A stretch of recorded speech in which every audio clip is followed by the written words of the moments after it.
You are listening to the Second to None podcast with 30 DJB. years after the Civil War, cotton was the chief industry of the South. From the rich soil of the large plantations and small farms came the soft white fiber to supply the needs of the world.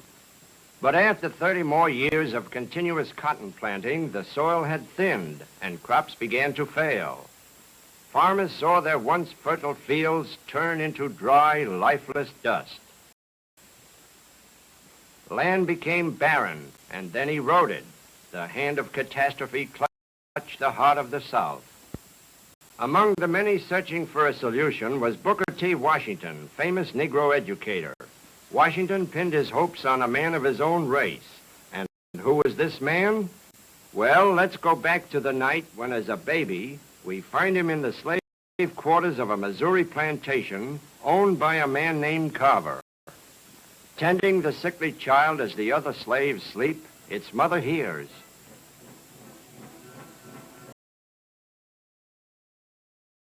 On the Second to None podcast, dedicated to preserving, reclaiming, and amplifying the identity of a people called the American Negro.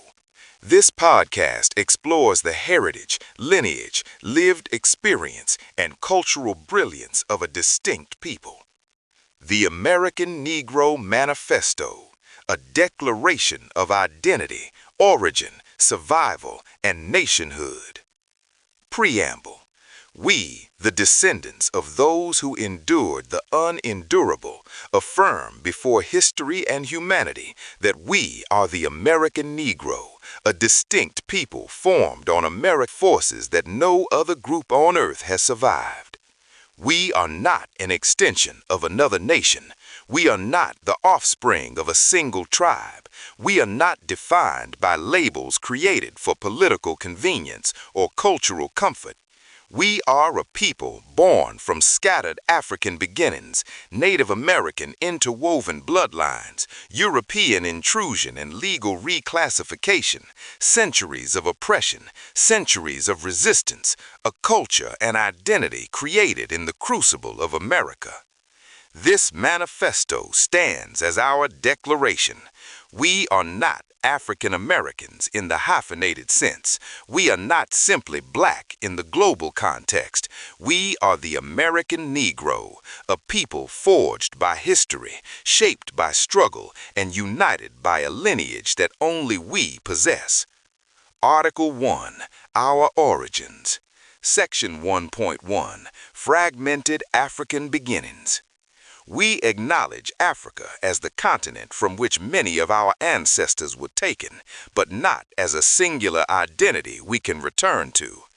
Our African ancestors came from many nations, many cultures, many languages, many spiritual systems, many ethnic groups that were permanently severed from one another. The transatlantic slave trade did not bring over a nation. It brought over fragments of nations, scattered individuals, lineages, memories, and traditions that could not remain whole under forced bondage. Thus, our African identity is real, but it is not specific. It is a beginning, not a definition. Section 1.2, Native American Intermixture.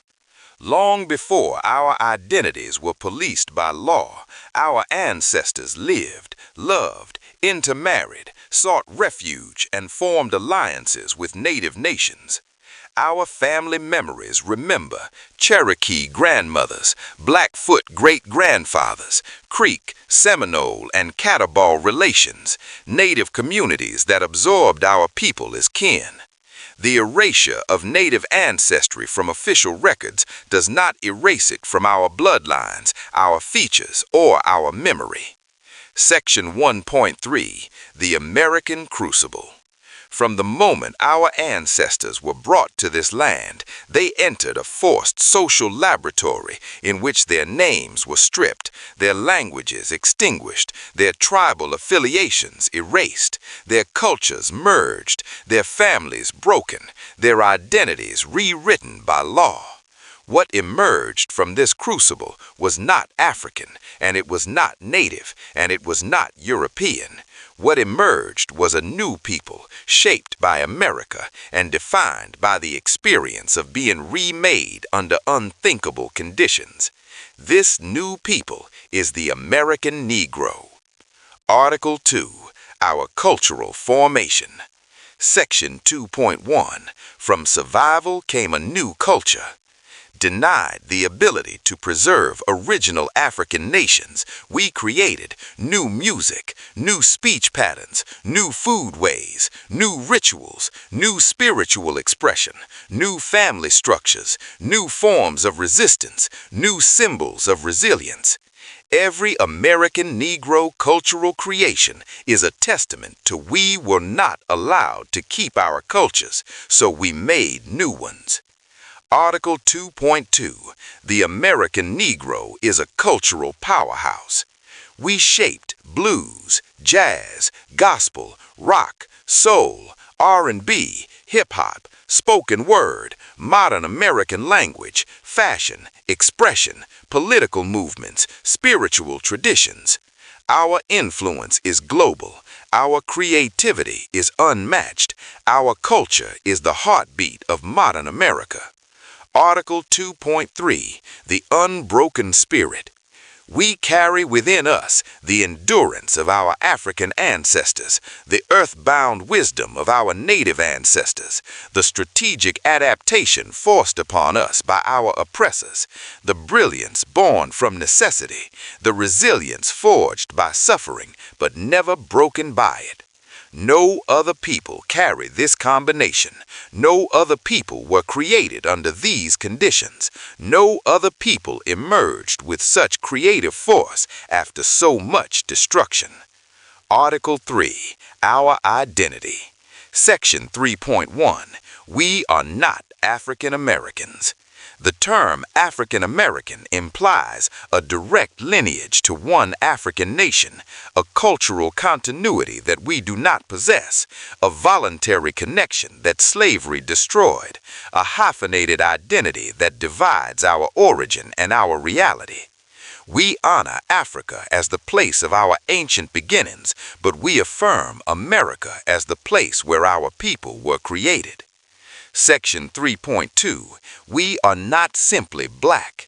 Black is a global description.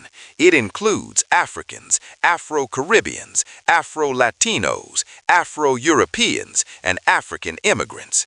Their histories are not our history. Their identities are not our identity. Their lineages are intact. Ours were shattered and reforged. We stand in solidarity with the global African diaspora, but we claim our distinctiveness as a nation within a nation. Section 3.3. We are the American Negro. The word Negro carries the history others want no part of, the chains, the codes, the violence, the laws, the caste system. But for us, it carries our grandparents, our unity of struggle, the origins of our American identity, the reality of who we were before political correctness renamed us. We reclaim the term not as an insult, but as an ancestral designation and a cultural truth. Negro is the earliest American name for our people. Negro is the identity our ancestors lived under. Negro is the name tied directly to our formation as a distinct group. Thus, we are the American Negro. Article 4. Our Struggle and Resilience. Section 4.1. Surviving the Unthinkable. We survived the Middle Passage, plantation slavery, family separation, forced mixing, criminalization of literacy, Jim Crow terror, mass incarceration, redlining, cultural theft. Yet we remain unbroken, undefeated, still creating, still rising, still defining the sound, soul, and conscience of America. Article 4.2. A collective memory of pain and power. Our struggle is not individual, it is collective, it is inherited, it is transgenerational, and it is the foundation of our cultural unity. We are bound together not by a single tribe, but by a single experience that forged a new people. Article 5, Our Claims. Section 5.1, The Right to Self-Definition. We declare the right to name ourselves as our ancestors were unable to do. We choose American Negro as the name that honors our origins, our history, our culture, our struggle, our uniqueness. Section 5.2, The Right to Cultural Preservation.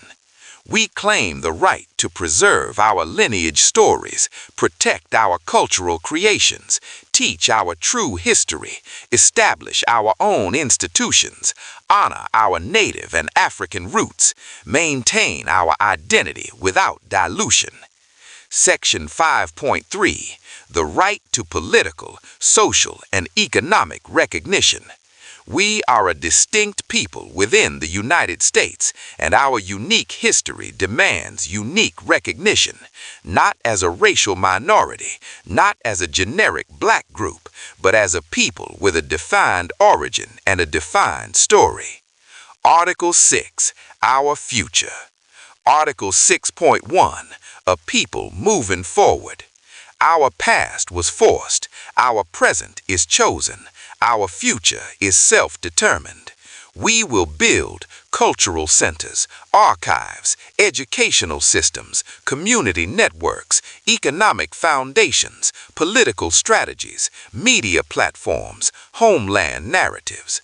We will raise our children with identity, dignity, and clarity. We will honor all parts of our lineage, African. Our labor. Section 6.2. The American Negro lives on. We are the descendants of the enslaved. We are the children of native bloodlines. We are the survivors of America's darkest chapters. We are the creators of America's greatest culture. We are a people reborn from the ruins of oppression. We are, and forever will be, the American Negro. Across the state line, the slaves are sold to the highest bidders.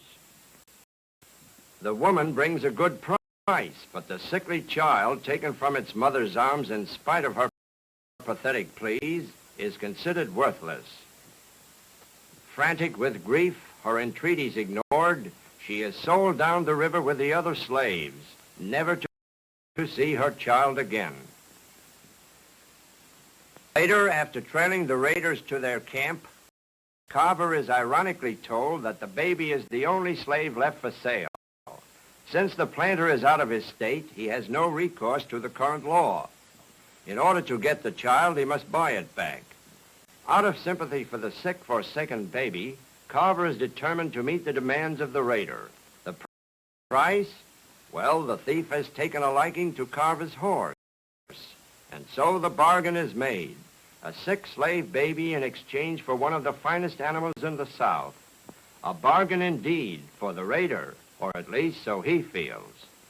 But the sickly baby lived, and in early boyhood seems more interested in study than in housework. Pleased with this, the kindly Carver encourages him, gives the boy his own surname, and soon relieves him of his chores and sends him to school. Years pass, and we find young Carver working his way through Iowa State College, where he majors in agriculture. A Master of Science degree, then as a member of the faculty, he continues agricultural experiments. And so, because of his remarkable knowledge and his ability to overcome obstacles, Carver was assigned to the cotton crisis. After weeks of careful study, Carver formulated a plan. Alabama farmers were using peanut plants as food for their pigs. He knew from experiments that peanuts had high nutritive value in refertilizing soil. Besides, they had a small but steady market and would bring the farmer a little money, enough to tide him over. His plan was to plant peanuts to refertilize the soil, then plant cotton, alternating the two crops. But the farmers would not listen to this newfangled idea of crop rotation.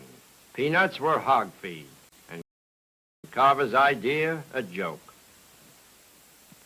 His repeated attempts to explain met with the same response. Finally, Carver took 19 of the worst acres in all Alabama, determined to prove his theory himself. Here he planted peanuts. They flourished in soil that had seemed hopeless. Then, rotating peanuts and cotton crops, he revived the ground, and farmers at last listened to the man who turned dust into a grade A cotton soil. Some still skeptical, others convinced. Carver persisted until every one of them agreed to try out his plan without further delay. He had made a great stride toward his goal. With renewed hope, farmers planted peanuts on half their acreage and on the other half, cotton. After harvest, they reversed this procedure. Once again, fine cotton appeared in Alabama.